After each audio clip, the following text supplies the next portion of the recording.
Childhood is to be happy and free of worries.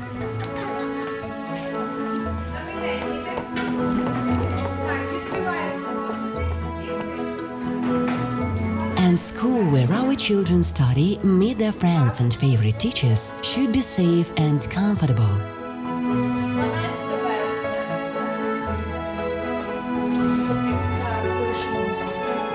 This is how it should be in a perfect world. Так, діти, повітряна тривога. Зберігаємо спокій і шикуємось подвоє.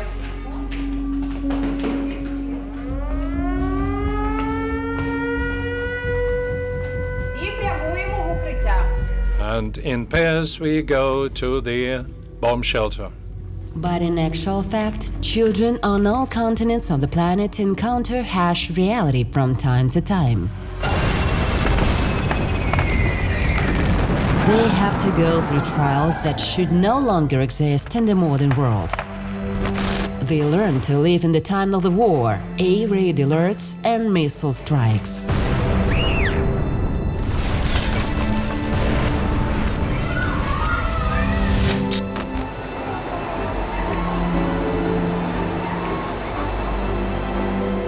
They know what a flooded school looks like after a tsunami or a flood.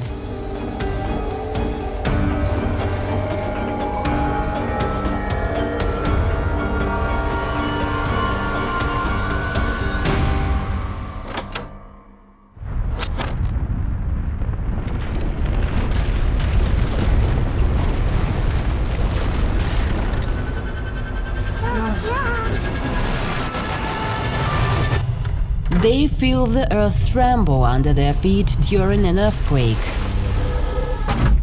They see bullets flying when terrorists attack. The time of their childhood is hard.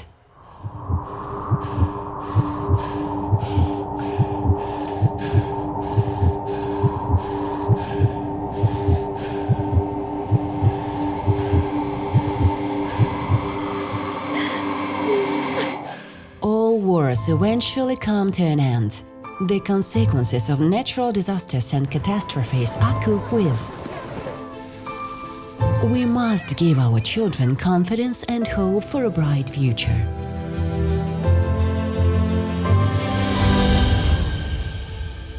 Hard times create strong people, and strong people lead to good times. That is why it is essential for us to protect children and help them to overcome the challenges they face in life for the future generation of strong people of the light. Ladies and gentlemen, we are starting our next discussion, Child Safety at School. Please welcome Olga Budnyk, the moderator of the panel, the advisor of the President of Ukraine on the affairs of the Fund of the President of Ukraine for the support of education, science and sports. Dear ladies and gentlemen, it's an honor to welcome you here today. The video we have just watched is not just a series of images, it's a look in our current reality. Children face safety challenges that simply should not exist in the modern world. Children are the most important part of our lives and our greatest responsibility. For growth, learning and development, they need love and safety, as well as mechanisms to protect them during the crisis, whether natural, political or even military. I would like to take this opportunity to extend the special thanks to our partners, Ajax System, for making this panel possible. We also thank UNESCO for their exceptional support of our event. We often think of school as a place where children learn, play, grow, and dream. Unfortunately, for many, the reality is different. According to UNICEF, 1 in 3 teenagers worldwide has already experienced bullying in school. These are not just statistics, they represent children who live in fear instead of enjoying their education. About 1 million children in Ukraine couldn't attend regular face-to-face school last year because it wasn't safe. We are here today with a critical mission to highlight the importance of safety in schools. In physical safety, the only guarantee of peace of mind. Let's remember that education isn't just about grades, it's about creating safe and supportive spaces where every child can grow and succeed. Our next speaker comes from a country that has been a leader in education, showing the world the importance of focusing on the overall well-being of students. Finland is known for having one of the best education systems in the world. PISA research results prove this. The country has worked hard to make sure schools are not just places to learn, but also safe spaces for all children. Finland's journey from overcoming challenges to becoming a global leader in education showed the value of caring for students' physical and mental health. Today, we are honored to have a speaker who truly represents this commitment to child safety and quality education. She will share Finland's approach to creating safe education environment, the importance of psychological safety, and how supporting the whole child makes a big difference. It's my great pleasure to invite to the stage the spouse of the President of Republic of Finland, Mrs. Susan Ionescu, to share her insights on creating a safe educational environment. Mrs. Ionescu, we kindly invite you to take the stage.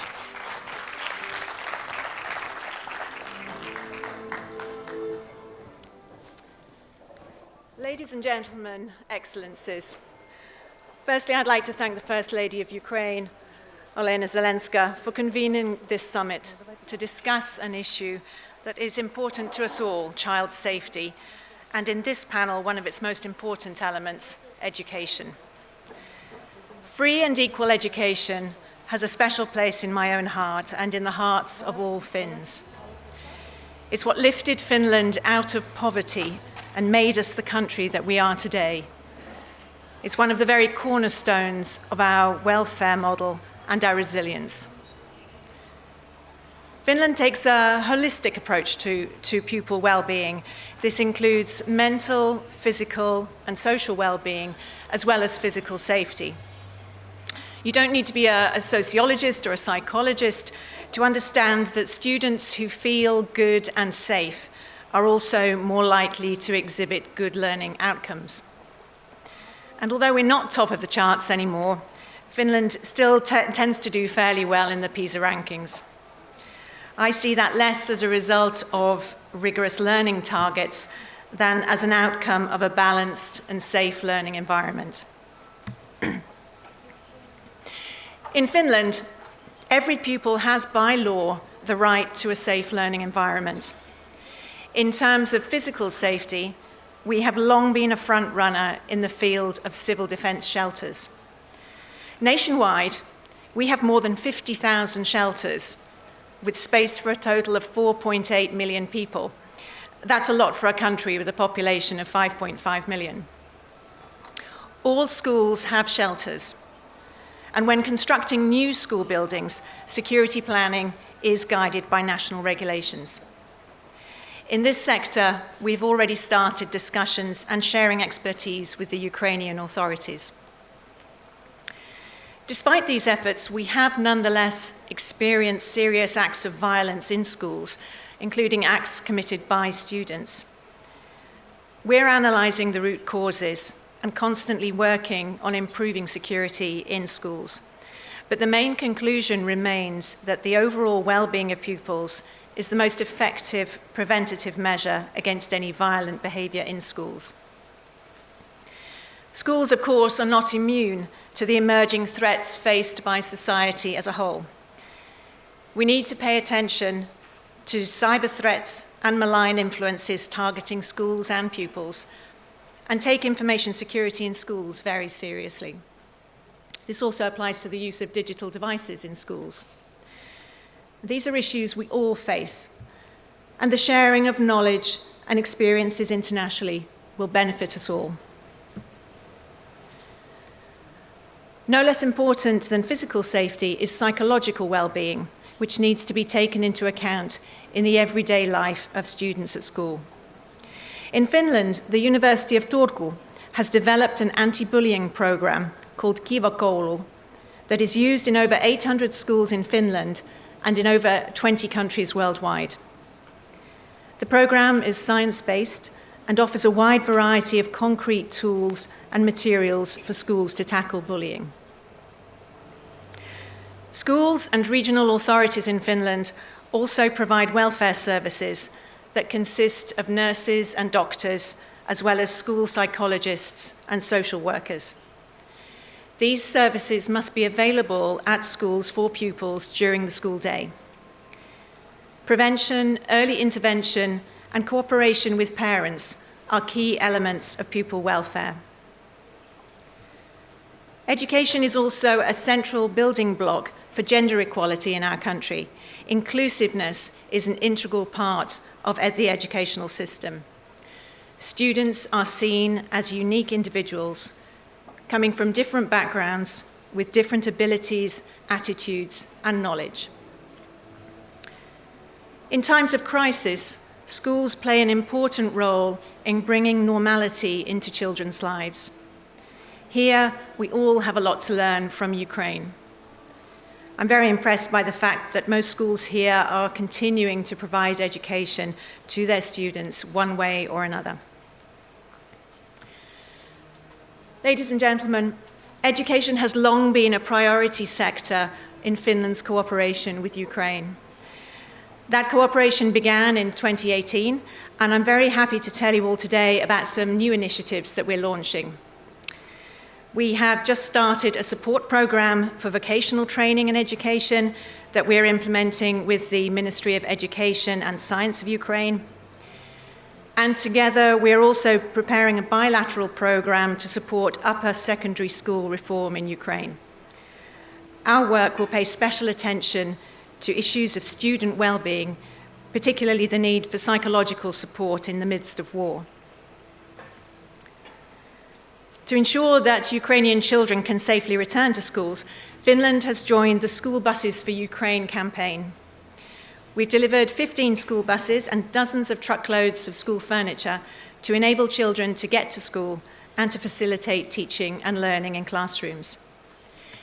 And today, as we speak, a mobile kindergarten developed and built in cooperation with various Finnish and Ukrainian operators is on its way to Ukraine. In this pilot project, a bus modified as a kindergarten will provide pre-primary education and psychological support to children, both face-to-face and online. Further, Finland is participating in the Laptops for Ukraine initiative to provide children and others with the necessary tools to continue their studies.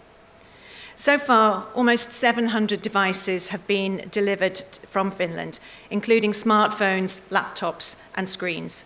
And another set of hundreds of devices will be delivered in the coming weeks. Children are our future. We must do our utmost to ensure the safety of children, and education plays a crucial role in this respect. Currently, there are about 9,000 Ukrainian children who've been forced to leave their home country and are now in pre-primary and primary schools in Finland. We are happy that we can support Ukraine by providing education for these children so that one day they can successfully return to a democratic, prosperous, and independent Ukraine. Slava Ukraini. Thank you. Thank you, Mrs. Ionescu, for such an insightful speech. We truly have much to learn from Finland's experience. No one knows school safety better than children themselves. It's important to listen to children to understand their feelings, Today's kids often express their concerns through their art. Now, let's watch a video message from a younger singer from France. Wonderful Zoe, the winner of Junior Eurovision 2023, who highlights the issue of bullying in her song. Please use your translators. The video will be in French, but with English subtitles.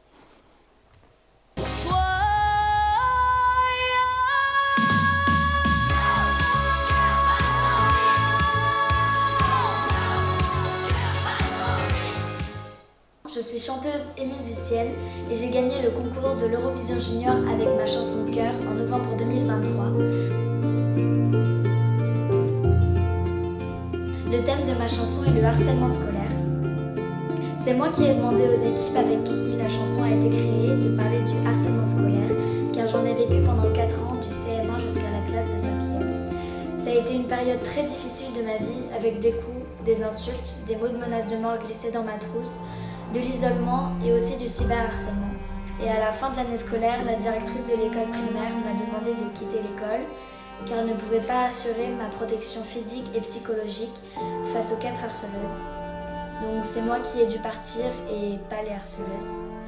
Pour le cyberharcèlement, mes parents ont porté plainte et les policiers ont convoqué très rapidement les enfants qui avaient créé le groupe WhatsApp intitulé Zoé, on va te tuer et leurs parents.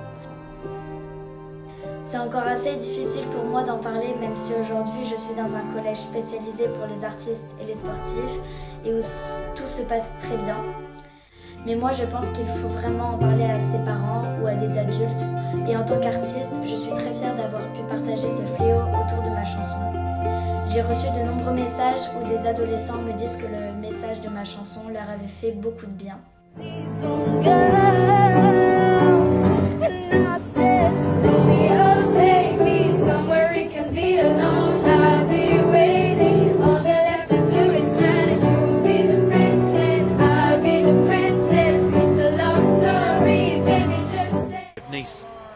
This year there were 16 countries and one of them, Estonia, was participating for the first time. Mon cœur bat en rythme, il palpite si vite. Quand je chante aïe aïe aïe aïe, je veux que le monde entier nous voit exister. Quand je chante aïe aïe aïe aïe. Merci, au revoir.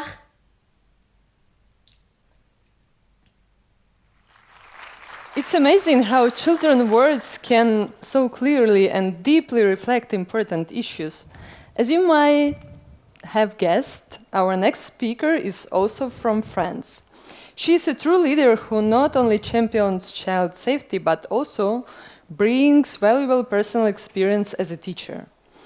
Let's look at France's approach, which balances academic excellence with strong measures to protect students. Today, we have a special live online message from the First Lady of the French Republic, who will share insights into France's success dealing with bullying in schools, cooperation between teachers and parents, and keeping students safe at school and online. Please join me welcoming the First Lady of the French Republic, Madame Brigitte Macron. Okay. Il y a un ambitieux programme de lutte contre le harcèlement. In France, we have a very ambitious program. Ce programme, le programme phare. Is bullying in school. Ça fait 5 ans qu'il est mis en place. We call this program PHAR program. Le but, c'est donner un environnement plus sûr aux enfants. In order to give a platform for fighting this phenomenon in school and to provide a secure environment for children to speak about bullying when it happens and for them to be equipped with mechanisms to fight this phenomenon. This includes the work of volunteers, we cooperate with parents. Ça, sur le volontariat. This also aimed at making bullying impossible at school. Un coordinateur adulte qui est We payé en plus. need to make sure that the adults undertake responsibility for the security of children at school. Over the last 2 years, we've been receiving a lot of messages and feedback about cases of bullying and bringing to account those who commit the acts of bullying. Donc non seulement les professeurs, And mais aussi ceux qui sont chargés de la bibliothèque, this effort chargés de la cantine. includes not just the teachers, but also those who are in charge of catering or libraries, because very often they are the first-hand witnesses of changes in conduct of the students. Parents should be aware of this, and for this, at the beginning of the year, we hold parents' meetings and raise their awareness about the problem of bullying. Apart from that, there is one dedicated telephone number which can be used. This is 1318 phone number, which can be used to report bullying. As regards cyberbullying, Je complète aussi it also exists, and there are cases of cyberbullying in school. qui est gratuit. 3018 is a free of charge telephone number Ou chat. which can be used both by adults and children who use a special chat, and they can report about such occurrences. Sont effacés dans les 2 ans. And by way of cyberbullying, we can talk about photographs, for instance, Qu'une béquille. of objectionable nature, and therefore it's necessary to make sure the children understand that this is not a game, that this is a serious matter. Un enfant, We try to do some preventive measures and to c'est ce qu'il y a de plus difficile à établir. make children and teenagers aware of this problem. And probably this is one of the most complicated components of this work, because we need to find the right language to reach out to our students. And we work a lot on that. Qui a été lancé récemment. There's also an annual bullying barometer, which we use. Voilà. It is used to survey students, Parce que and je prends l'exemple, je finance by des adolescents doing this, France is trying to fight this scourge. de leur vie. Hein. Je me suis aussi beaucoup By way of example, we can all recall one case of bullying or another that we personally experienced.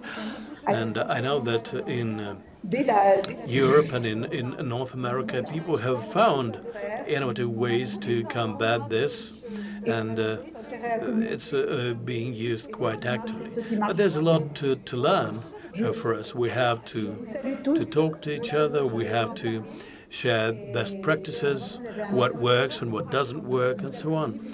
I wish you every success at this event. You have sunshine, but we have rain in France, and it's a great pleasure for me to see you all there. For your speech, Best greetings from Paris. understanding of the challenges faced as children as educators. So we move forward, and we want to go to the Estonia experience. Estonia has changed its education system to be one of the most forward-thinking in the world.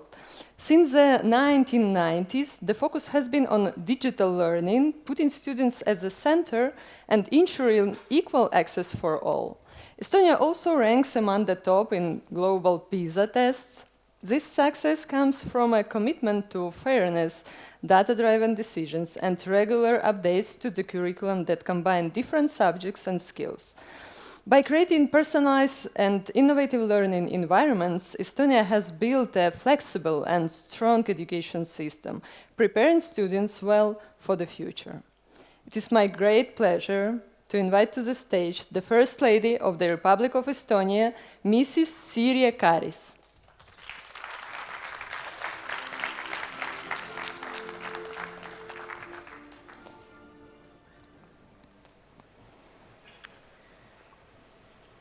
Ladies and gentlemen, dear friends, as we gather here to discuss safety for children, we cannot forget that our most important collective effort needs be stopping the terrorist aggression against Ukraine. We witness almost every day the war crimes when Russia is bombing schools, playgrounds, and hospitals. We cannot rest until the children deported to Russia are returned to their families. Our next task is building a future where such aggression is impossible. I believe that the key is in education that builds empathy and emotional resilience. Therefore, I will focus today on psychological safety in education. In Estonia, with its excellent results in education, we have noticed that the outcomes on being happy at school are more modest. Mental health issues among young people are on the rise, and we recognize it has the biggest challenge for our societies. We take it seriously to give our children a safe learning environment because this supports everything else. A brain that is anxious and stressed is not capable of learning new things. We have strong initiatives that reduce bullying. We strive to give better access to psychological help. Our startup companies, for example, Triumph Health and Clampede, have developed new technological tools that also support mental well-being of young people. We explore the potential of mindfulness in reducing stress and anxiety. The program Vaikuse Minutid, it is in Estonian language, has trained many classes to hold a minute of silence. This simple thing will help students to relax and gain focus before starting the important work of learning.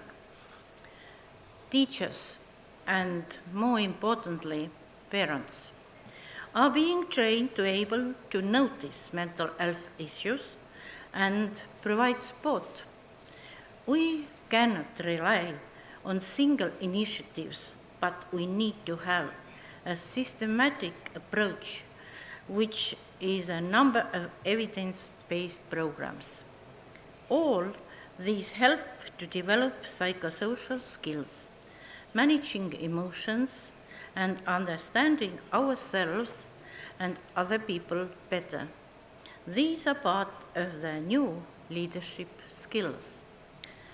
We also want to offer all of this to the Ukrainian students in Estonia. There are over 9,000 Ukrainian students who attend school in Estonia.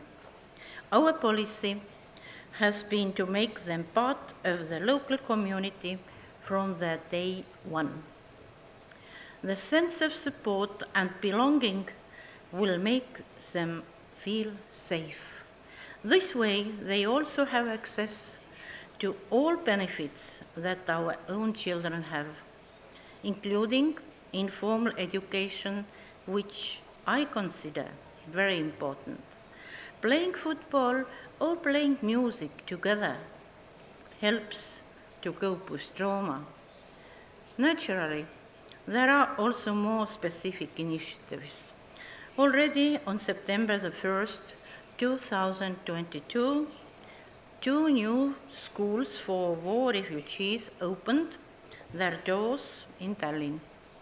We have set up a Ukrainian language school, psychologist helpline, supported children, and youth camps where Ukrainian children can build up connections to their peers from Estonia. The children we educate today are the future of Ukraine. We know they are eager to go back home and rebuild their country, and we fully respect and do our best to support that. We also want to reduce stress of students and parents by assuring that their studies are recognized when they return. Let me also confirm that Estonia is dedicated to support the rebuilding of the education system in Ukraine. We have already started to do so in Zhytomyr region, and we are ready to contribute with our experiences of education reforms. But let us now hear directly from one of the students who came to Estonia. Here he is from Kiev and is currently studying in Tartu University. My name is Olga, and I come from Ukraine. Right now, I am studying at Tartu University on the specialty of bioengineering and robotics, and I am aiming to get my master's degree in bioengineering. So, we often talk about safety in terms of policies and procedures, but what does it actually mean to the children themselves? To them, feeling safe at school is not just about physical security. It's about knowing that they are protected, valued, and free to be themselves. When a child feels safe, it can focus on learning, explore their potential, and build the confidence they need to succeed, both academically and personally. When we prioritize their safety, we are not just preventing harm, we are creating an environment where they can truly flourish. As for me, I was lucky to go through my secondary education years in wonderful societies of both Ukrainian and Estonian schools. There, I felt myself as a part of a big and friendly family where teachers behave equally towards every child so that no one felt out of place. That is how it should be in every school around the world, and I hope that we will achieve that soon.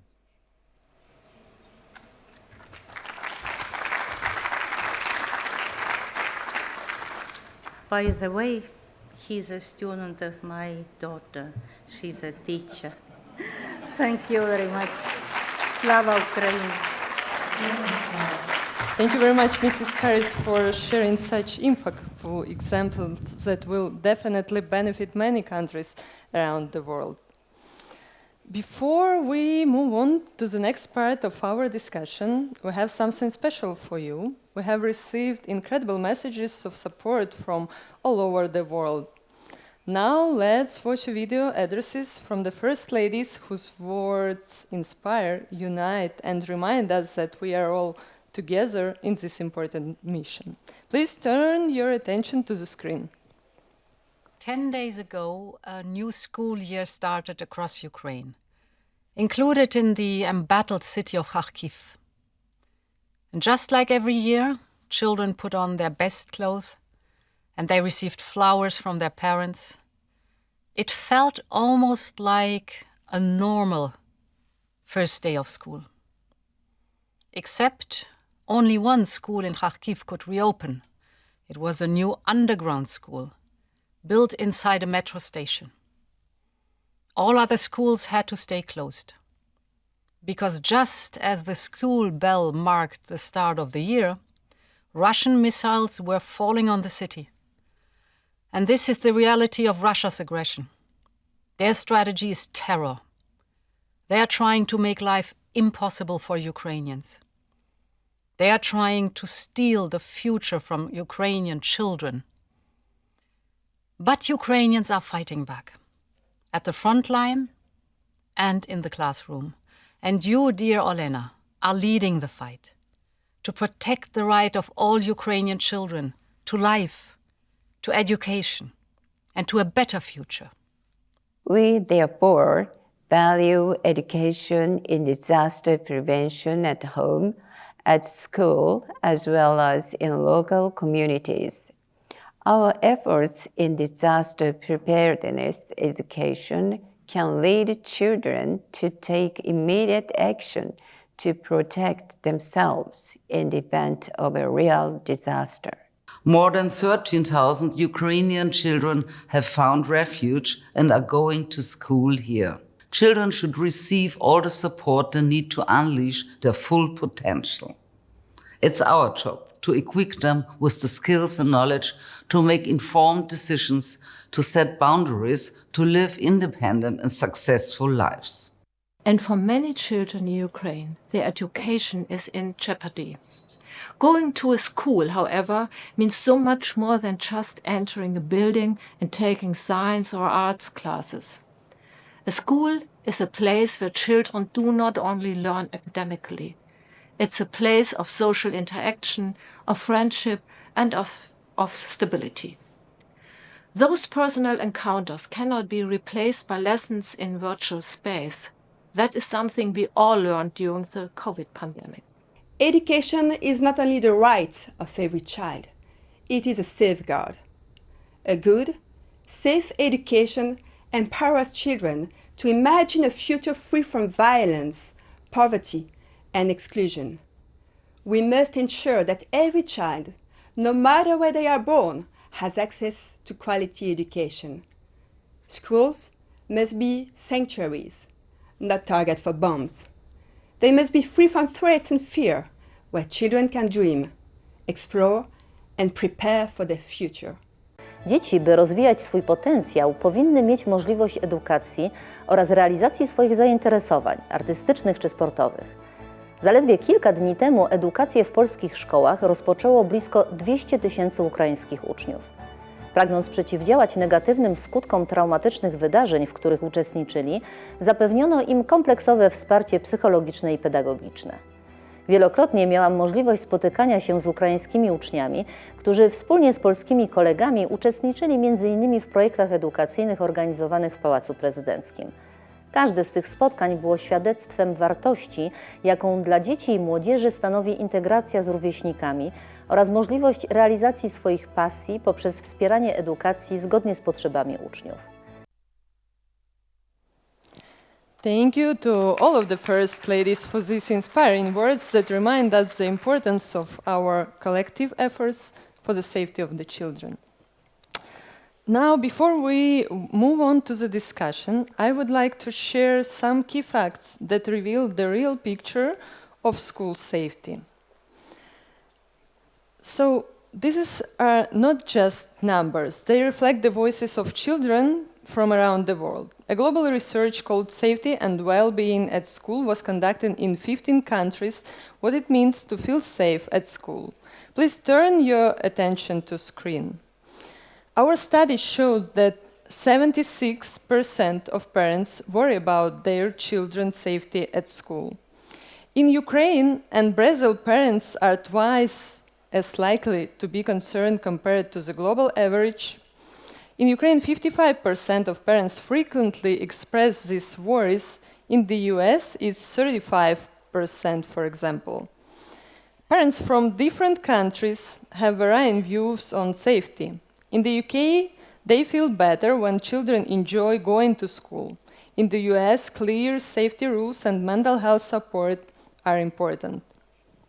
In Ukraine, parents feel safer when there are no air raids. The study found that 8 out of 10 children globally face situations that affect their safety at school. Common issues include troublemaking behavior, physical bullying, and seeing violence against friends or teachers. In Ukraine, children say air raid alarms interrupt their learning, while in Iraq, feel unsafe due to war-damaged schools. Children also share their feelings about safety. In Denmark, safety is fostered by friendships and anti-bullying programs. In France and the US, children are often concerned about violence and the presence of weapons at school. In Ukraine, constant air raid alerts increase children's fears. Safety and well-being issues directly impact school attendance. In Ukraine, 51% of children have missed school at least once in the last 6 months because of safety issues or other difficulties, with a small difference followed by Qatar and Lithuania. This highlights the importance of creating a safe environment where children can learn without fear. Despite these challenges, there are reasons for optimism. Both children and parents highlighted schools as a safe place. 87% of children globally feel safe at school. This shows we are moving in the right direction, but challenges still exist, especially in countries dealing with crises and conflicts. Now, we are ready to move on to our panel discussion, which will be divided into 3 sections. We will explore very different but equally important aspects of children's safety in school, from physical, psychological, and leadership skills in raising the next generation. These topics reflect the challenges highlighted in the speeches of the First Ladies, and together in our discussions we will work finding solutions. But first, let me introduce our panelists. It is my great honor to invite to the stage Oksen Lisovyi, Minister of Education and Science of Ukraine.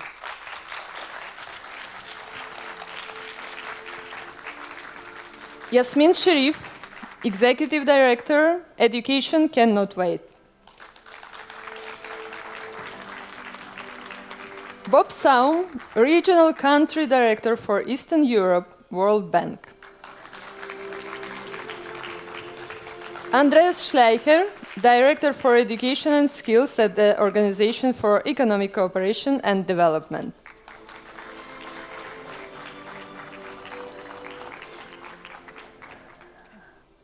Dear friends, with your permission, I will address to Mr. Oksen Lisovyi in his native language. Simultaneous translation will be provided to ensure everyone understands comfortably. Пане міністре, доброго дня. Minister, good afternoon. You have seen the results of the research. Are you surprised by those figures, or they are absolutely natural in this reality? Yes, this is a reality in which we are living, and you may get more detailed data, but in general they reflect our reality. Thank you for this clarification.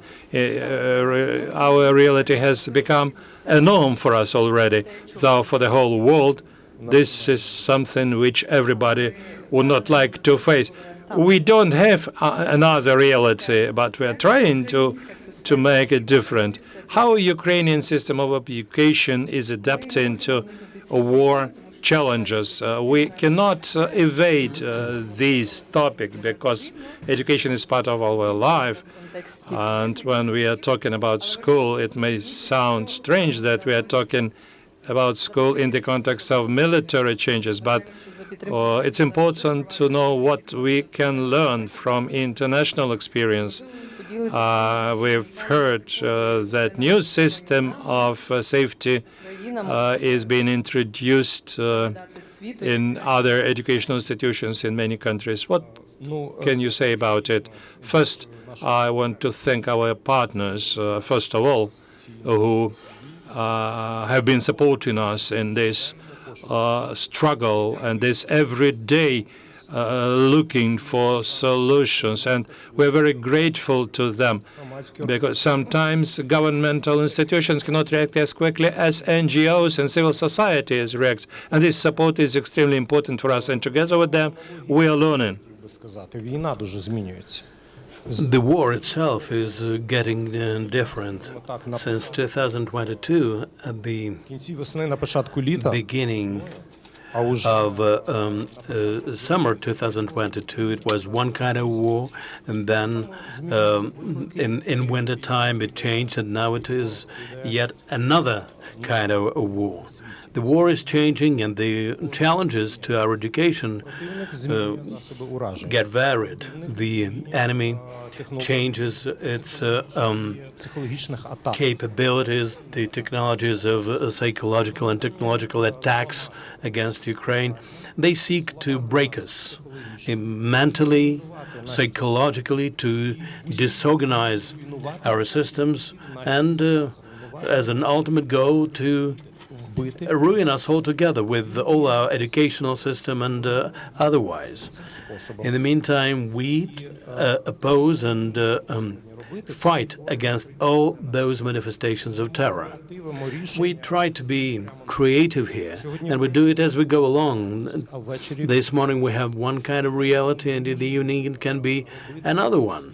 So what we have to do in education is basically about the experience which can be used and shared with the rest of the world. This is our unique expertise, which we as a nation can share with the civilized world, and it costs us very dearly.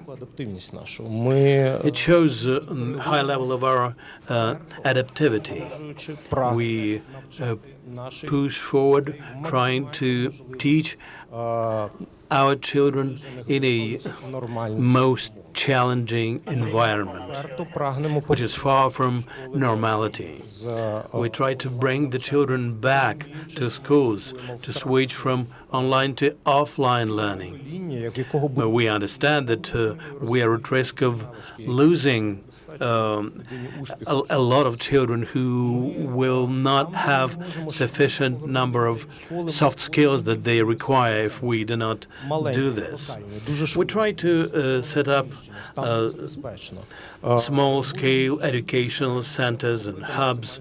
We try to cover as many students as possible by these innovative measures. We try to develop engineering solutions, developing them together with the Ministry of the Interior and the Service for the State Service for Emergency Situations. We try to create safe environments within the schools so that we could switch to offline learning. The main thing I'd like to draw your attention to is the fact that such a large-scale terrorism, which we observe for the first time since the Second World War, has not managed to break the spirit of Ukrainian educationalists. They keep soldiering on, irrespective of all the difficulties, and take care of the security of their students first of all, taking care of their mental and physical safety. And they try to do everything possible to provide them with academic knowledge and a proper environment for developing soft skills. All this is based on the analysis of big data related to the risks to education, and on the basis of which we allocate the limited resources which we have, because our military requires a lot of expenditures, and next, after defense, comes education in terms of the allocation of our resources.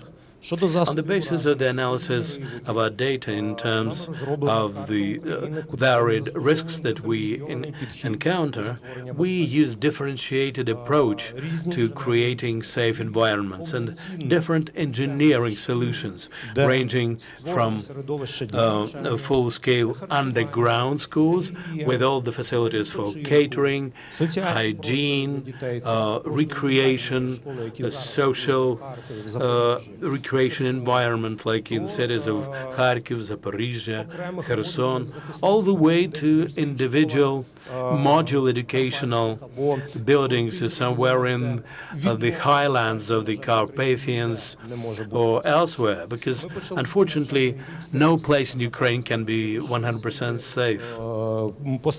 We started the academic year and immediately our schools suffered from new shellings and bombings.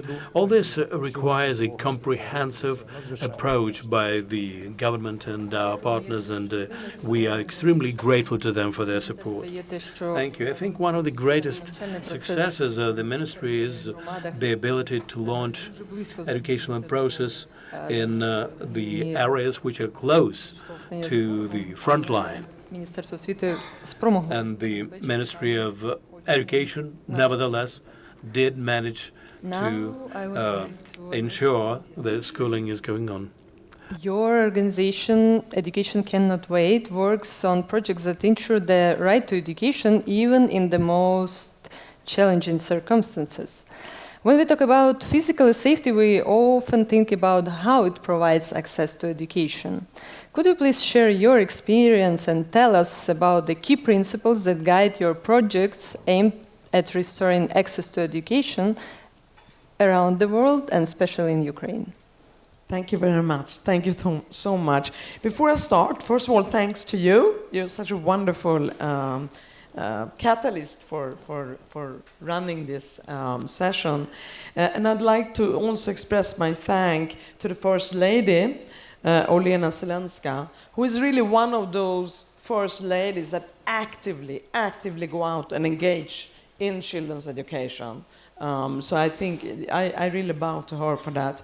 And also to thank His Excellency the Minister of Education. We recently launched a program for Ukraine together at United Nations in New York.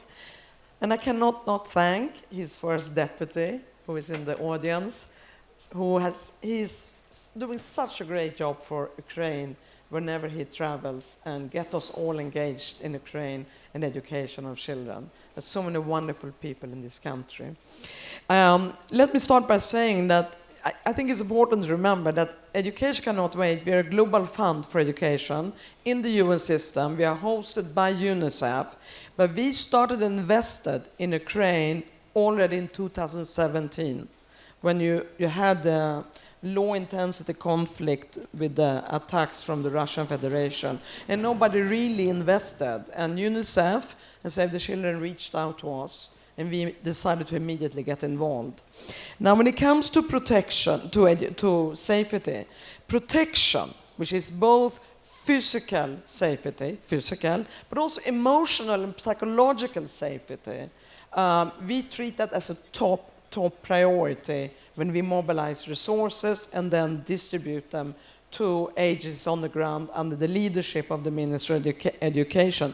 Because as one of the very brilliant students said, you cannot learn if you are constantly worried about your physical safety or mentally, psychologically worried for your safety.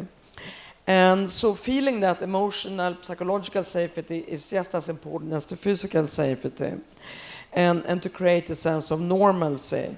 And I have to tell you a story before I give you an example of a school we visited in Kiev yesterday. I was discussing with the resident humanitarian coordinator of the UN here this morning over breakfast. And he told me this horrible story about a young girl, 14 years old, who fled from Kupiansk in search for safety as they were attacking. The Russian Federation was attacking Kupiansk. So she fled for her safety so that she could go into one of these shelters and continue her education, underground shelter. But as she was fleeing, she was killed. So instead of going underground in a shelter for learning and safety, she actually ended up in a grave underground. So we are speaking about life and death here. And in the school that we visited in Kiev yesterday, and I will not name it for security reasons, but they have over 1,000 students. And in order to logistically manage that with a shelter that only has capacity of 500, they have a first shift for primary students and a second shift in the morning and second shift in the afternoon, so that everyone can access that shelter. But what I have seen is that there is such an investment, and I know it comes from the education reform and the leadership of the Ministry of Education and the Minister himself, very strong emphasis on mental health and psychosocial services, very strong emphasis on children that are, what's the matter? That's raining, it's okay.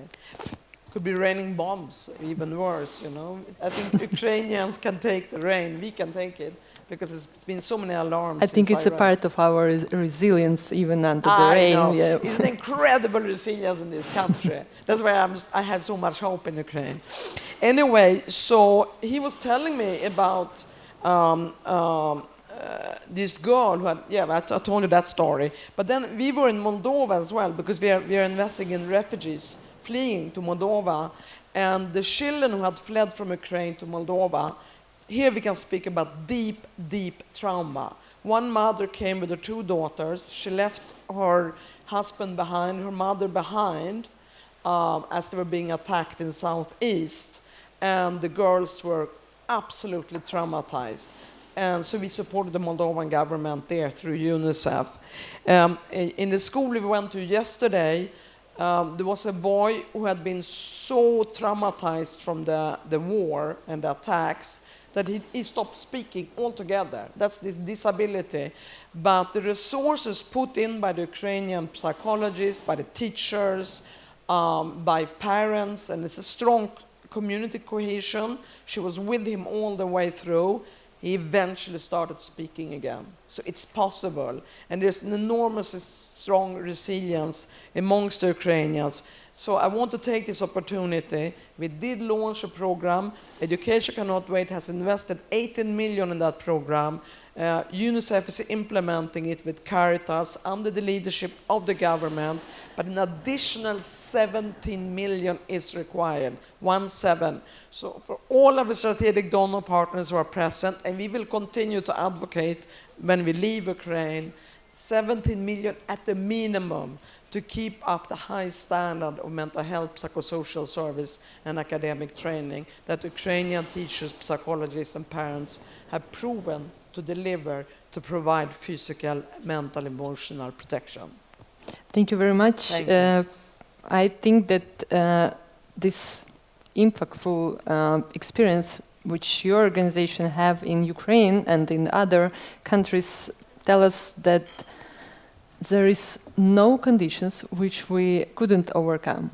So thank you very much for this experience. If you wouldn't mind, I will come a bit closer and will ask hostess to help us with rain overcoming and Mr. Bob Salm. I want to say that yesterday the World Bank signed an agreement with Ukraine to support education, and the World Bank has numerous programs to support educational systems in crisis situations. Based on your experience, what practices and what resources in terms of time, human capacity and finances are necessary to help countries recover from such events and ensure a safe educational environment for children?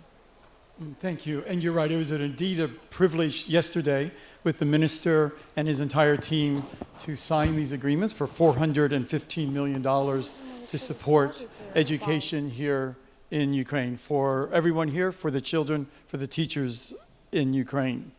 As we've heard earlier from our sessions from the First Ladies, we all know that all of these issues of chronic stress, adversity, violence, all of this negatively impacts students' health, mental well-being, and their education outcomes. We see the evidence that when there are unsafe schools or when children feel unsafe, they are less likely to attend school. Those who have felt unsafe, 15% of them report that they just stay at home or find something else to do rather than going to school. For children who otherwise feel safe, it's 5 times less than this. So it has a direct impact. And to your question, while there's many elements and practices for safe schools, I think there's 3 that we can focus on. Firstly is putting children first in all decision making. Second is to then direct the resources to make a reality of those child-centered decisions. And third is to align with local context and needs. So what do we mean by putting children first? You need to know your children, and we've heard a lot about that today. As we know here in Ukraine, there's 5 million children who have been displaced and are within and outside of Ukraine. There's 1 million children who cannot attend schools due to security situation. So then what is the response to that? You design the programs, you make schools safe, you ensure that they have transport, you have the virtual classrooms, and unfortunately, we need to finance bomb shelters for schools. But that's part of responding and knowing the needs of the children. That's also putting the children first. You finance and you support remediation, catch up, mental health programs.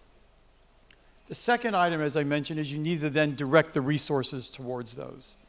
And here in Ukraine, the minister works very closely with the Minister of Finance, with development partners, with ourselves, to make sure that the monies that are being spent are directed towards that. And the agreement that we signed yesterday is a results-based program. This is very bold on behalf of Ukraine because they are confident and they know that the results will be achieved, and thus when the funds are dispersed, so that the children and the parents know that by achieving results, that financing becomes even more. And so that's one way that you direct resources to child-centric decisions. And then finally is that you align with local context and needs. And this varies around the world. Global experience has shown us that local contexts truly matter. And that's, in some places, it's the #1 issue in order to get children to school and to learn. For example, if in a country girls feel safer if there's a fence around the school, then build a fence. If girls need special transport to school, then provide that special transport. Here in Ukraine, that local context, unfortunately, with the reality of the full-scale invasion, is that it's constructing classrooms in metro stations in Kharkiv or in building bomb shelters. Also part of that local context is relying on local organizations, and there's many here in Ukraine. For example, Voices of Children here in Ukraine has helped more than 65,000 children and parents since the invasion. And finally, quality matters. In all that we do, quality matters. So to reiterate, what can be done? Put children first in your decision-making. Direct the resources to those child-centric decisions, and then align with local context and needs. Thanks. Thank you very much, Mr. Song, for your very deep analysis and explanation of the economic impacts of educational crisis. And I think when we talk about the general safety, it should be in our approach. So a small technical pause just to get seats a bit closer and to be in safe environment even during our panel. Please, just 2 minutes. Okay? Yeah, just...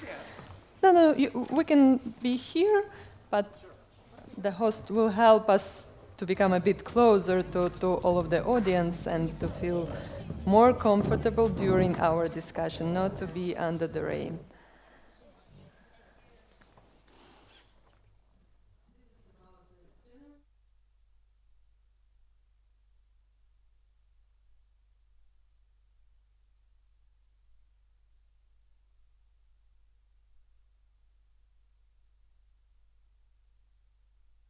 During one of our previous conversations, which we have, you shared insights about how different countries handle emergencies. I would like to ask broadly about the challenges of today and how they affect children who are learning. What key lessons can we learn for both physical safety and the emotional well-being of children? You know the picture around the world, so we will be very appreciative if you share it with us your experience. Дякую, and if I can get my slides. Yeah, here. Working there, great. Yeah, when you think about Ukraine these days, you first, of course, worry about the physical safety of children, but the social and emotional safety of children is as important. It will become even more important when all the physical scars are healed from this war. And actually there is a lot, you asked me to talk about the world, but I do think there's a lot the world can learn from Ukraine in this field. I want to show you some really interesting data. The OECD surveyed 15-year-olds in 80 countries and on their sense of safety, the feeling of safety. And you could see here that Ukrainian students feel safer in their schools during the middle of the war than American feel in their schools, or many European feel in their schools. And even more amazingly, you can see that during these last 4 years, this country, Ukraine, has seen less learning loss than the United States, or France, or Germany, or even Finland. No? And I think this is an incredible tribute to the education system. And a lot has to do, I mean, you can ask yourself, how do you explain that? implausible outcome. And a lot comes down to the power of education in this country, really. The teachers who are not only good instructors, but who have become good coaches, good mentors, good social workers. I think this is an emergence of a kind of new phenomenon that I think is very, very important. And of course, you know, as a teacher, you cannot guarantee the physical safety of students, and teachers are very well aware of this. But you can address that social emotional safety, and you can really change that picture. And Ukrainian students also display a growth mindset, this kind of can-do attitude. You know, I can overcome challenges whenever, you know, they arise. And actually, even more so than when we surveyed them back in 2018. So that actually sense of, you know, growth and can-do attitude has improved even. And that, you know, attention of educators to the social emotional needs of children is not only an important investment in itself in the middle of a war like this, but it's actually also a good investment in the academic results. You can see on this chart that academic success and growth mindset are very, very closely connected. So education systems that are doing well in empowering learners, giving them that sense of agency, also tend to be very successful academically. Equally is important that students feel a sense of identity and belonging. We can see that is very, very highly correlated. And again, it's an area where you find lots of differences across countries. Now you can see Austria and Switzerland at the top of the scale, where school is a place where, you know, students feel a sense of purpose, a sense of identity, they make friends easily. You see other countries where students go to school, but they feel isolated, they feel lonely, they feel disconnected from society. And again, you know, the power of education to change this. So why do I show you this data? Because our data show that where students do not have that sense of safety, they are less happy with their life. They feel a lower sense of belonging and less capacity for self-directed learning. No? So again, you know, you ask what the answers are, what the solutions are, and there are sort of 4 drivers that we can work on. You know, what is it a school that makes students feel safe? Well, schools should help you find out, you know, why you are here on this planet. You know, what is important to you, what you love in your life. No? It should help you out, you know, where are your talents, where you can become really good at, you know, going towards the students. And that's, again, a matter of relationships in school. It should help you find out, you know, where you can make a difference in this world, where the world needs you, and then ultimately, you know, how you translate better skills in better jobs and better lives of people. And once again, you know, the new Ukrainian school reform, I know tomorrow, Minister, you will announce the, you know, concept for upper secondary education. Ukraine is really at the frontier of the thinking on how we devise a school that is not just about, you know, physical learning and academic success, but gives students that kind of empowerment. And that's where the sense of safety really, really coming from.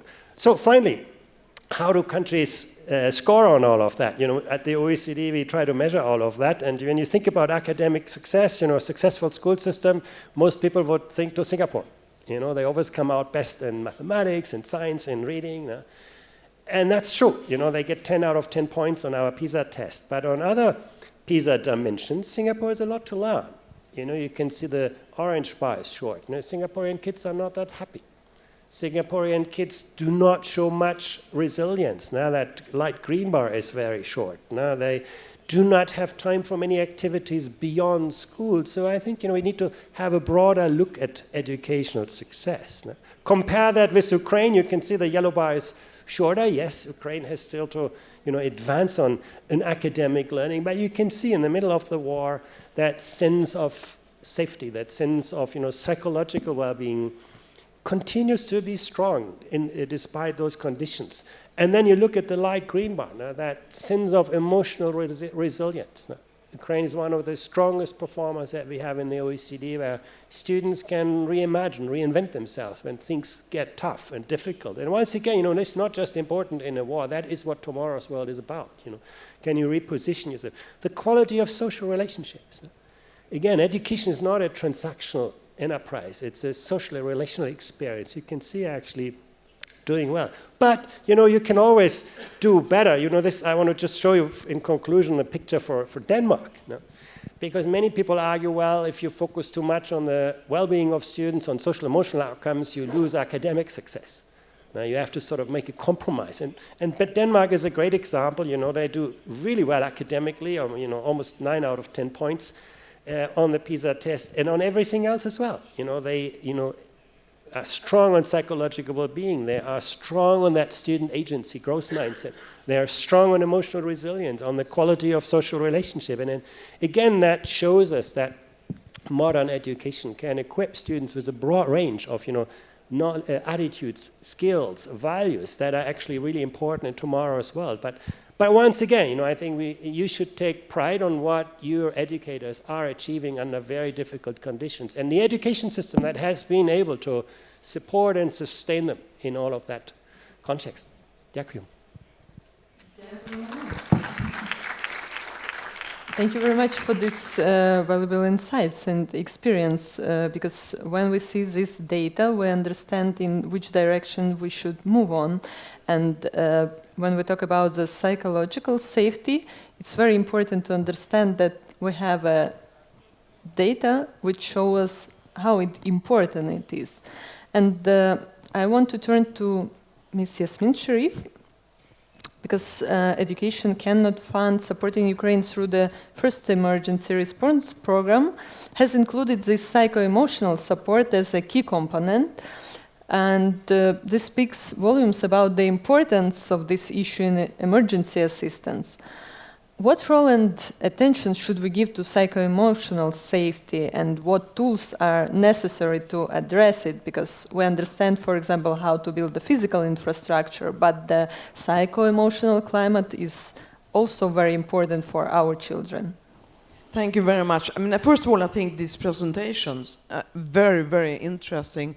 And the fact that they are based on data only reconfirms what we believe at Education Cannot Wait, together with our partners at UNICEF, the government, the Ministry of Education, and many others. You cannot, as has been said, you cannot learn if you do not feel safe or you are traumatized. No one can learn if you cannot sit in the classroom, or even worse, underground in a metro station trying to learn. You need to feel composed and feel a certain inner security and safety. And that's why we have made mental health and psychosocial services one of our top priorities. And I was so happy when we arrived in Kiev and we went to the school, and yes, this conference is that there's a very strong emphasis on this.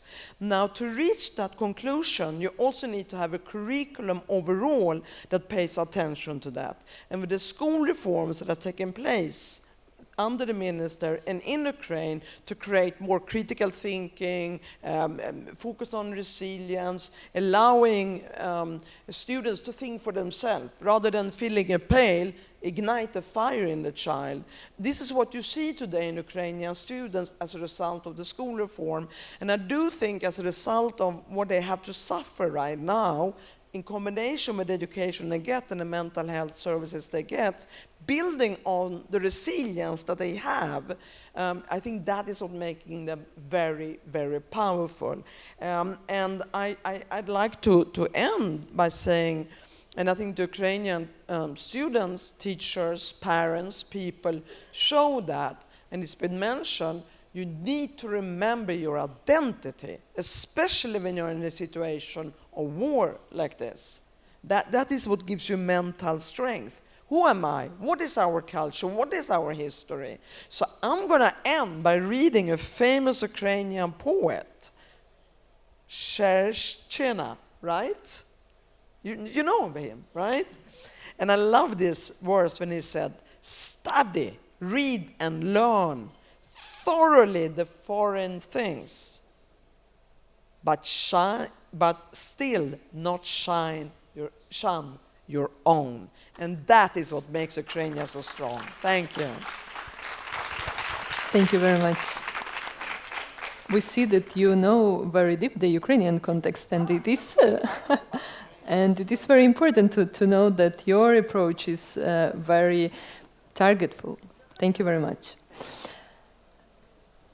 Mr. Selm, we have just touched on the important topic of the psychological support in educational institutions, which plays a significant role in shaping health and resilient younger generation. However, besides emotional safety, it's also crucial to develop skills that help children confidently move forward and make a positive impact on the world. So I would like to move on discussing development of leadership and resilience skills with you. In your opinion, if we start teaching these skills from kindergarten, continue in schools, and strengthen them in universities, what impact could this have on the global economy? Thank you. I think firstly, this connection between those skills of resilience and leadership in the economy, that's very critical. As an organization committed to a world free of poverty on a livable planet, it's exactly this focus of having children who become adults who are able to be resilient, who are able to exert the leadership. Today's global economy requires all of that and obviously more. Technical skills, while a critical part of education, is not enough. And I think as we're hearing today, there's the critical need for these areas you're talking about. And in a world that's awash with information, with data that's causing decision fatigue, overstimulation, mental health crises, we want and need people, and people want to acquire the skills early and throughout their lives, the social, emotional, the leadership, the resilience skills that are going to be able to help them discern the facts, manage their emotional health, devote attention, and having good mental well-being. So if you're able to do this, this is positively going to impact how we work together, certainly with significant impacts on the global economy, especially in a world where the global workforce is becoming more and more mobile, collaborative, and leadership skills are critical in addition to these technical skills. In the World Bank, we've been referring to for a number of years the learning crisis to highlight that despite the increase in enrollment globally, learning outcomes are not keeping pace with that.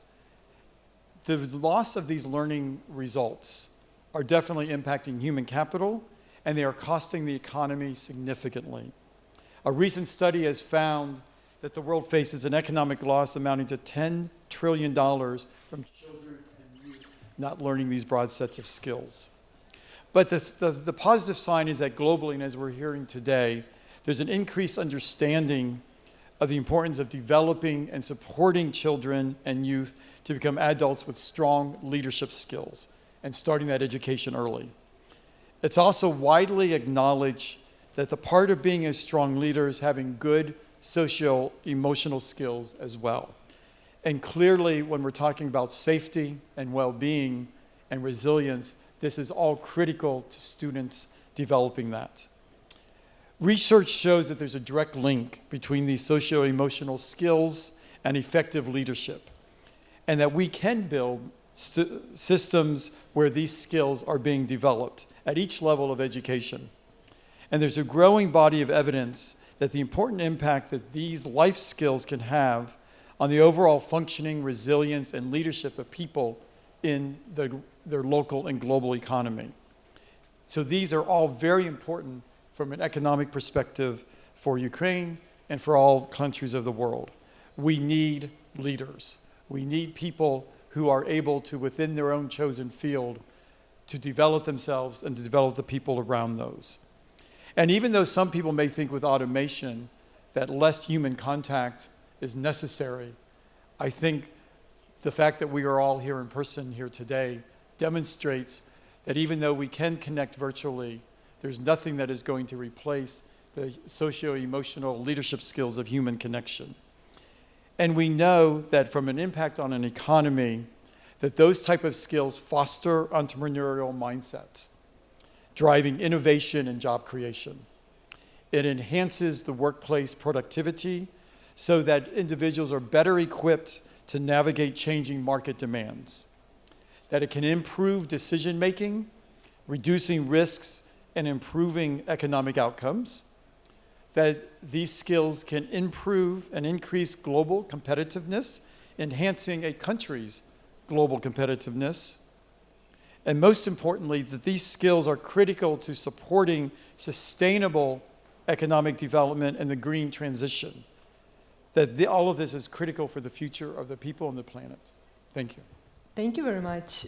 It's not so obvious that the link between the social-emotional support and the economic growth so direct, and we are really grateful for your deep insights.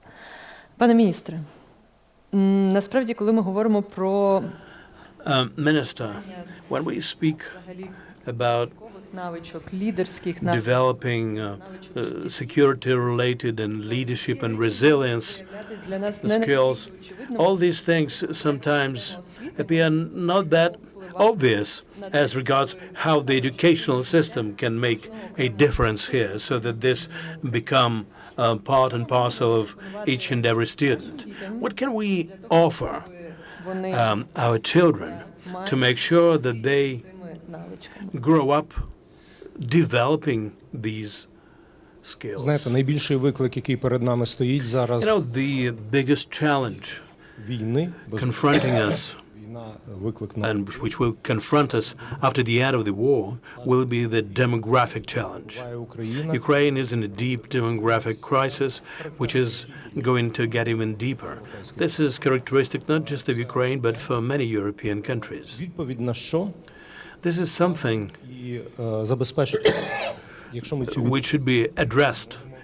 If we manage to address this successfully, we will emerge victorious and we will build a country which we all are fighting for now. We have depopulation, lowering birth rates, we lose people because of migrations, we lose people on battleground, people get disabled and all the rest. And understanding that there will be fewer of us and seeking to build a modern, technologically developed country, we should understand that the quality of each and every citizen should be up to standard, and the system of education should work towards that. We should take a fundamental look at all this. What ensures productivity? Within what system of values should we bring up our children to make them successful? Because individual success and individual happiness results in global happiness for all members of the society. So we speak about a collective system of values within which a person can be as productive as possible. So this brings us back to the European system of values, something which should be implemented and built in our system of education. When we speak about the development of creativity, this is about freedom. If we speak about bravery and daring, be it entrepreneurial or otherwise, we should speak about trust of students towards their teachers and the fact that children are entitled to make mistakes. They have the right to make mistakes. So we have to change the very overall culture of education. We are confronted not just by the military and economic challenges. We are a society in transition. We transit from authoritarian, totalitarian system to democratic. And our economy is switching from oligarchic economic system to market democracy. So basically, we are under a double challenge, and we have to make sure that next generations of our children are well equipped to address all the challenges of today and the future. So we are confronted by multi-layer challenges, and we need to address this. I was born in 1972. A week before I was born, my father was arrested by the KGB. For the first time, I saw my dad when I was 7 years old, and he was in a in prison as a political prisoner. So you can imagine what kind of childhood I had in the environment of Russian occupation, having a father who was a political prisoner. But what made us strong? The understanding of our cultural identity. And this is exactly what Ms. Sharif spoke about. Cultural and national identity is a basis on which we can build all this. When America speaks about priorities related to STEM education as a priority for the development of the country's economy, we should speak about the priority of humanities plus the STEM system.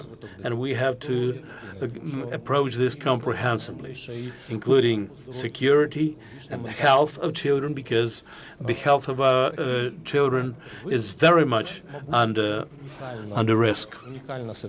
This is a huge range of challenges that we have to bear in mind.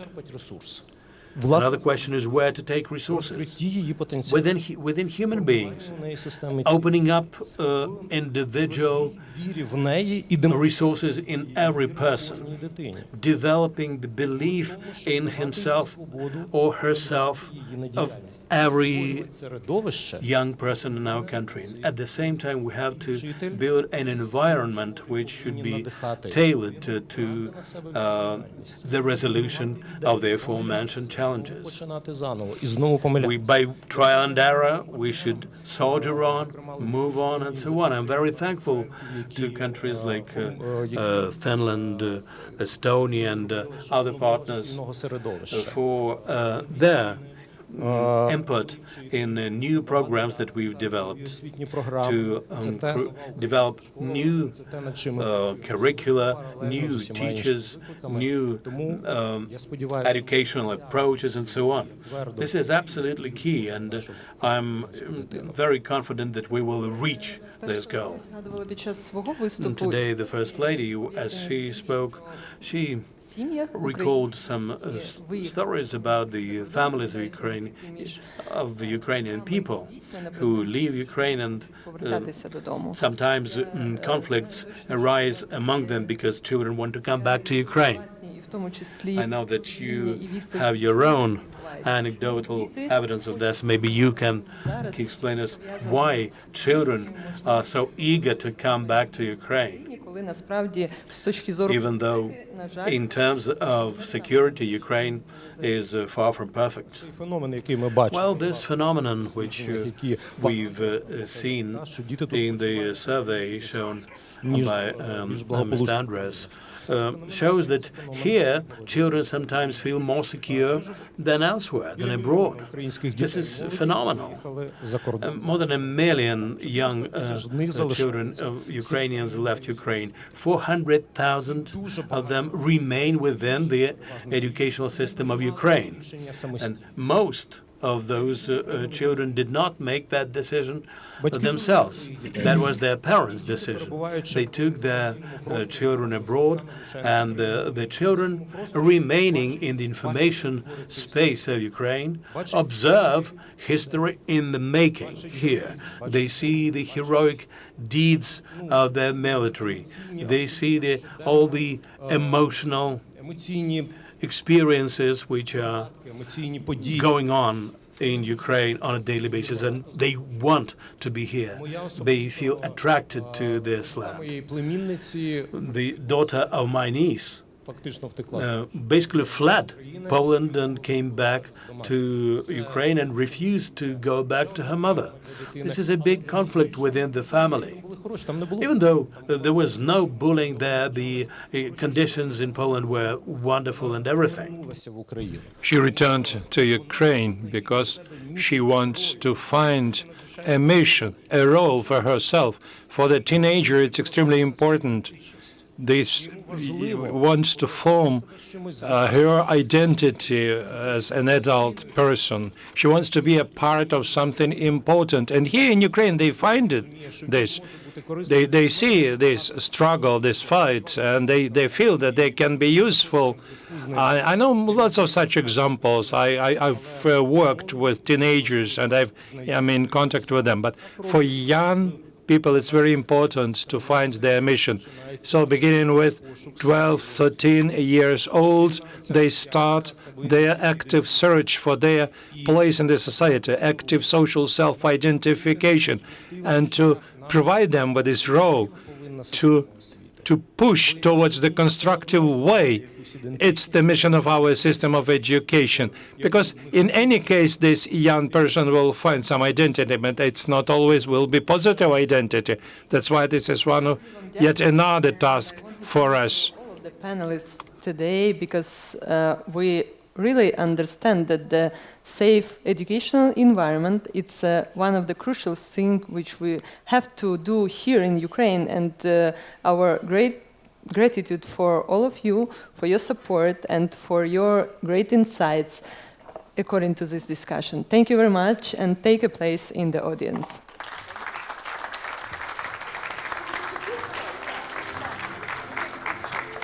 Yep.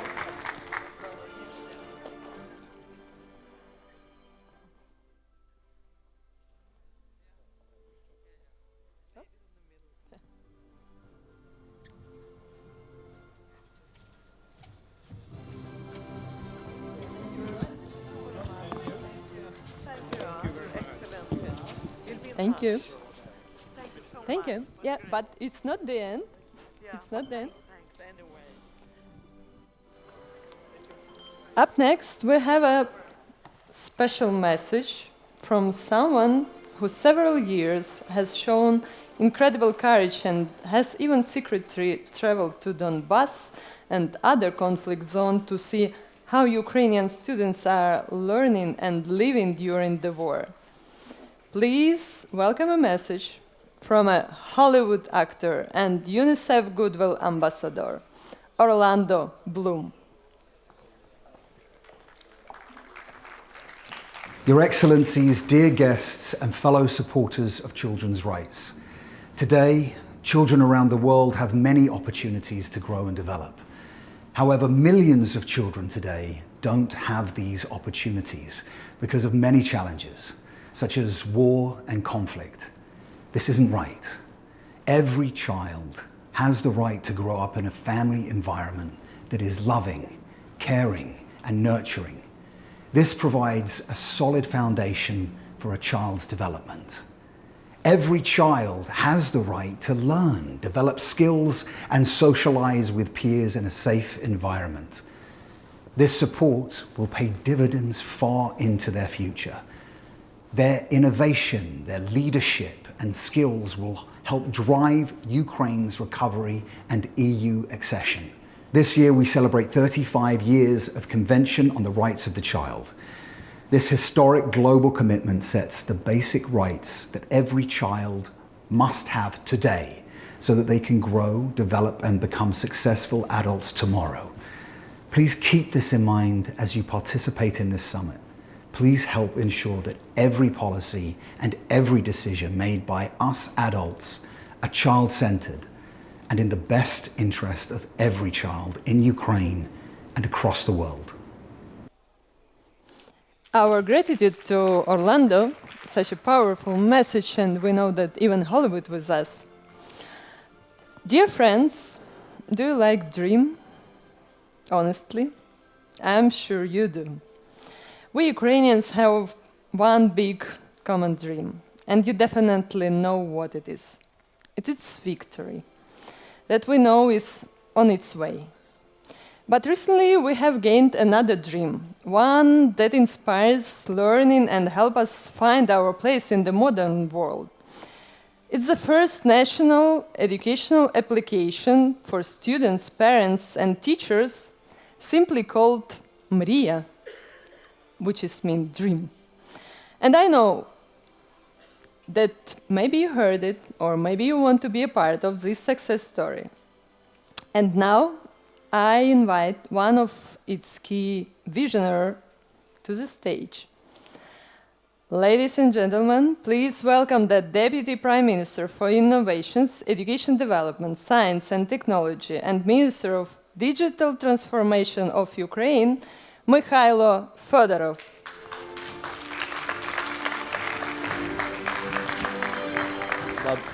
Дуже дякую. Thank you very much. Today we're going to talk about Mria, the dream.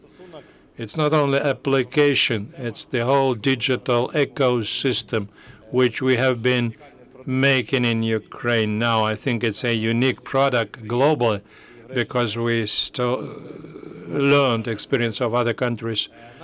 Now I'm going to tell you about it. Our key objective is to build the quickest and the most flexible system of education in the world. The world is developing so quickly that every week new technologies emerge, and we have to recreate. For instance, OpenAI and ChatGPT emerged, and on people who are working on the technologies must be more competitive on the market.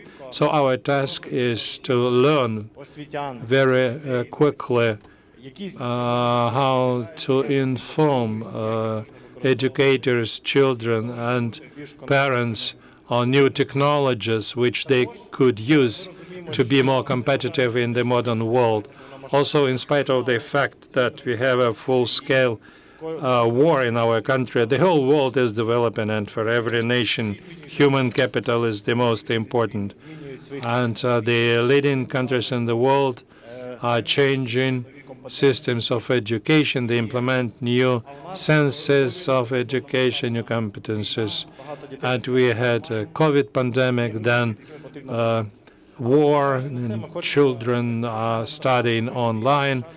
And despite all this, we want to be the front runners in many directions, and how to understand that what you do in education really makes a difference. When you talk to educators engaged into reforms, they usually say, we need to wait for 10 to 15 years in order to understand the effectiveness of the decisions, and we don't have such time. I must say that in our country, we want that our country in 10 to 15 years to be among top 50 countries in terms of GDP. So the product which I'm going to present to you will help us to understand in the real-time mode how these standards, these new programs work in the country, how teachers learn, students, how parents started better communication with their children, how new educational trajectory is changing, what results are brought by new digital textbooks. You can imagine that you can see at the example of the whole country these changes. That's why we created this Mria. It's not just application, it's the whole ecosystem. It's a separate web portal for teachers. Our key users are children, educators, parents, administrators of educational institutions. We started with general secondary education, and then we will work at the level of preschool education, then at the level of university education, and so on. Now I read a book by the Han Academy founder. He was the tester of ChatGPT-4.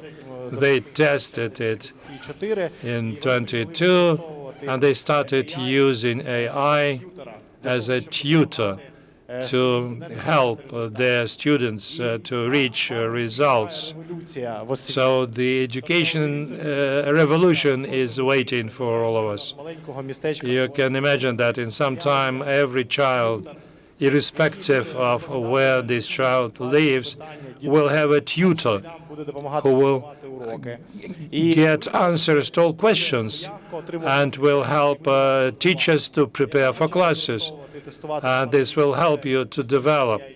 I have already started testing a number of existing IT tutors. I can say that comparing them with the teachers who are at school, I is much more gentle and taking care of myself than people with whom I dealt before. So we're thinking on how to implement the instrument which would help to track down the changes in the education system and then they build education trajectories.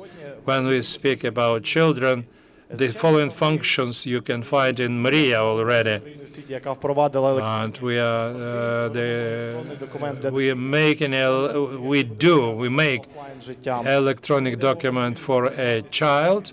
We allow them to formulate their own schedule of studies, put forward tasks, homework into this schedule, and on the basis of user experience, we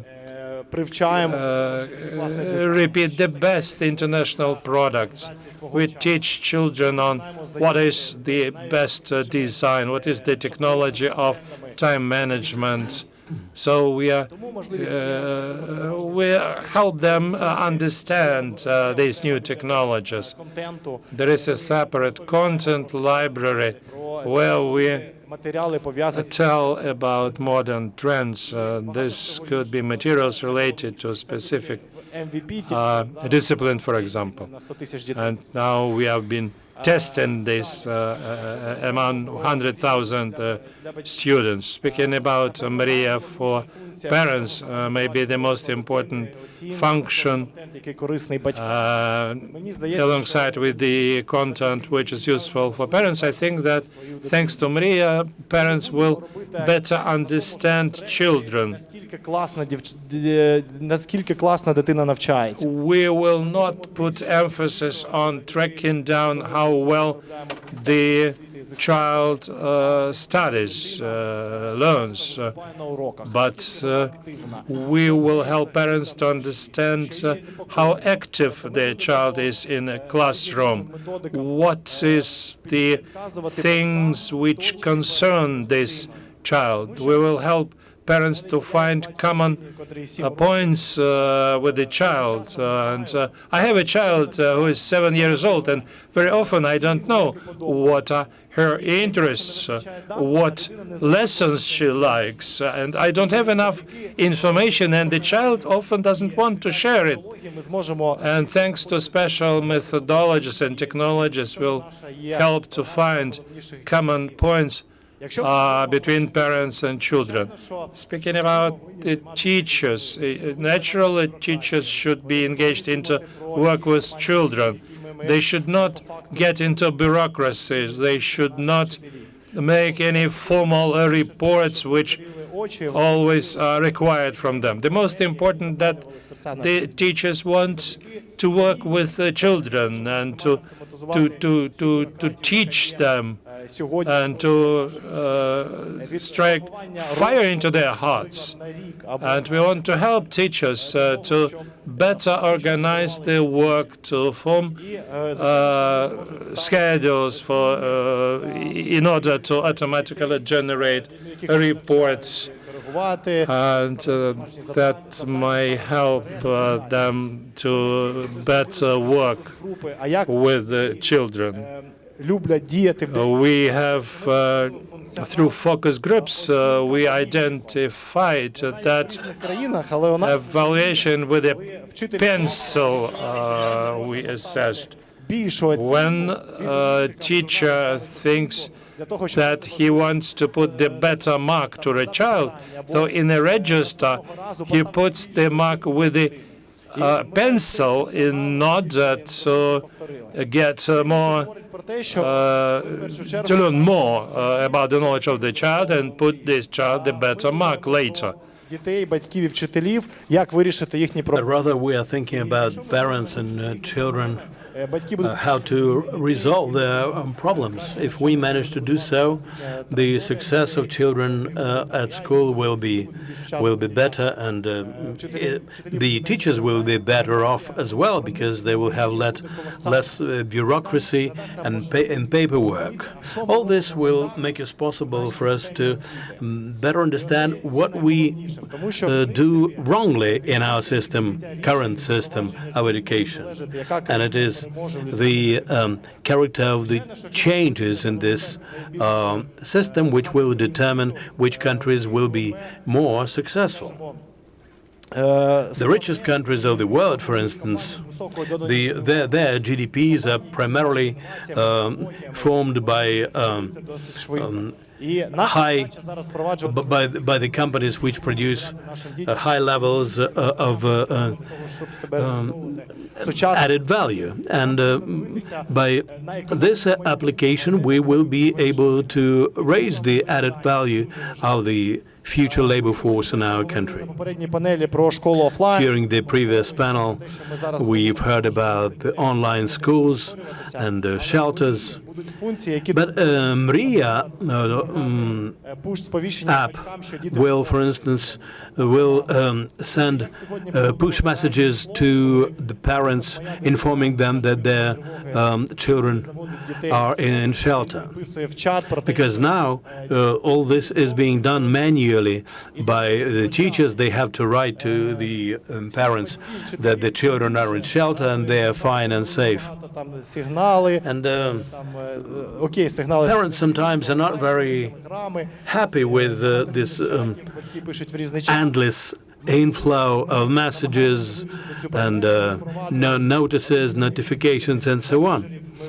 We've introduced a special signal in this application, and we'll have our own messenger for that purpose. And when a child comes to first grade, begins schooling, this chat is used between the teachers and the parents and makes it possible for them to keep in touch. This is very important for us because we want to make sure that everything related to education is within one app.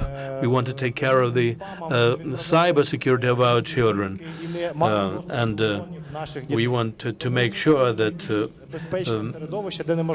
malignant actors have no access to the phone numbers of our children. We have a special authorization system within our app, and you wouldn't be able to get access to this app if you are not a parent or a student covered by this system. I've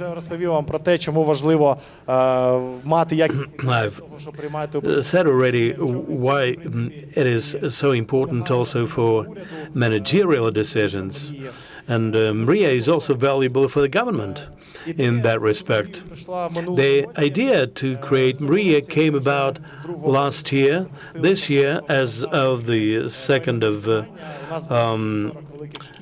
September, we included 40 schools, including some in frontline areas, and about 100,000 parents and students are testing this functionality now in order for us to scale it up in the future and make sure that MRIA covers all the schools in our country. And I hope that in a few years, all the schools, preschool institutions, and then universities will be able to use this app. We are doing this together with our partners. We haven't used even a single kopeck of internal funds. We have EGAP, a Swiss partner, cooperating with us. And all this goes to show you that during the war we can develop projects which transform whole domains and whole sectors, and we come up with a digital project which can be revolutionary and used across the world. We do believe that the artificial intelligence will make an impact on all the systems of education. It's like Aristotle for Alexander the Great. It will help us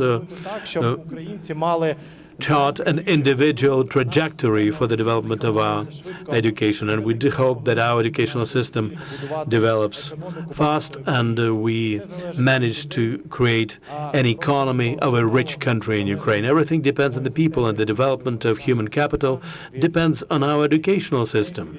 Educationalists, the values we proceed from, and the changes and innovations that we introduce. And all that should be done on the basis of high-quality data. So our future depends on today's decisions, and in spite of the war, we do go ahead taking them. Mr. Deputy Prime Minister, I think that we can say that you are like a rock star in the digital transformation of Ukraine. Thank you very much for this inspiring presentation. This summit has once again shown that when we are united by common values, we can make great changes. Let's live today with the thought that only we, the adults, can provide a sense of safety for our children. Only we can teach them to be strong in facing today's challenge. And only we can give them confidence in a happy future. Dear friends, I officially declare our discussion panel, Children's Safety in Schools, closed. See you at the summit's closing, and thank you very much for your attention.